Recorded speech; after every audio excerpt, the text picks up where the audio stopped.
3. More examples of applying Faraday's law. What if the magnetic field B changes itself?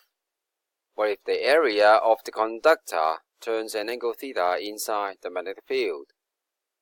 Let's study example 6 below. Example 6. Calculation of induced EMF.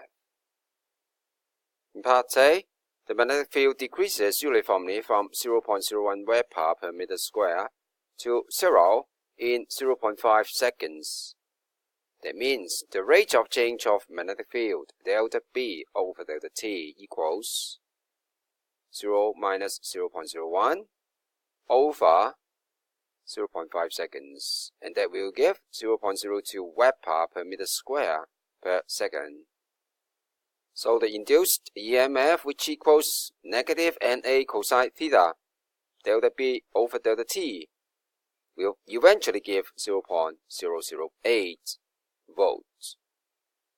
In part B, the magnetic field keeps constant. The coil is turned inside the magnetic field, and so there is change in magnetic flux linkage, and therefore there will be an induced EMF. And hence the induced EMF is given by negative NAB multiplied with the rate of change of cosine theta, where you may find the rate of change of cosine theta to be cosine 60 degrees minus cosine 0 degrees over 0.2 seconds. Example 7. Induced EMF across the wings of an aircraft. This question is similar to example 5. The wings of the aircraft catch the magnetic flux of the Earth, and thus an induced current flows. Eventually, electrons will accumulate at one tip of the wings, and the tips will be oppositely charged.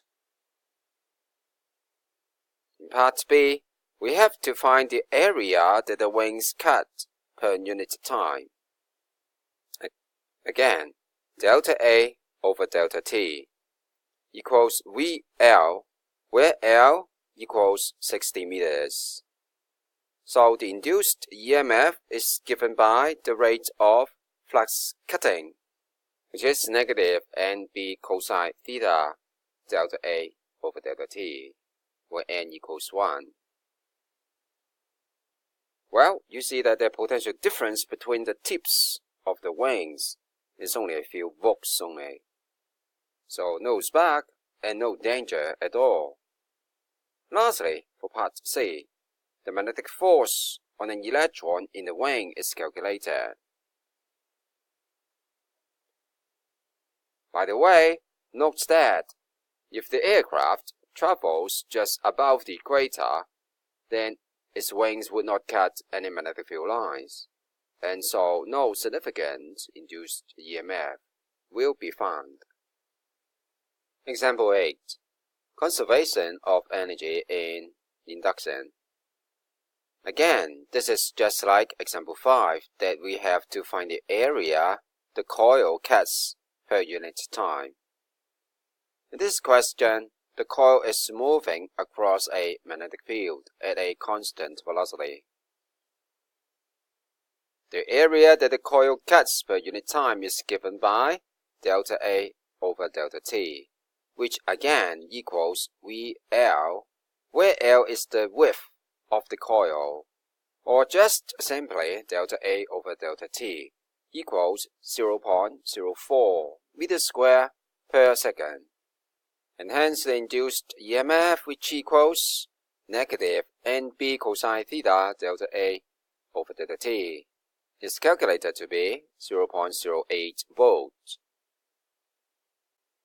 And then for part B is a simple application of Ohm's law.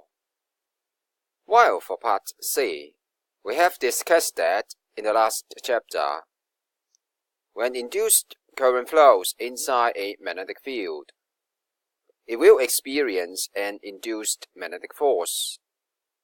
In this case, when the induced current flows from A to B to C to D and back to A, using left-hand rule, we can find that the induced force on AB directs to the left, while a weaker magnetic force on CD directs to the right, and hence the net induced magnetic force directs to the left, and it is in opposite direction with the external force. In fact, the net induced force and the external force have the same magnitude but opposite in direction, so that the coil may be moved at constant velocity. Lastly, for part C2, which is interesting, let's compare the mechanical power by the external force and the electrical power generated.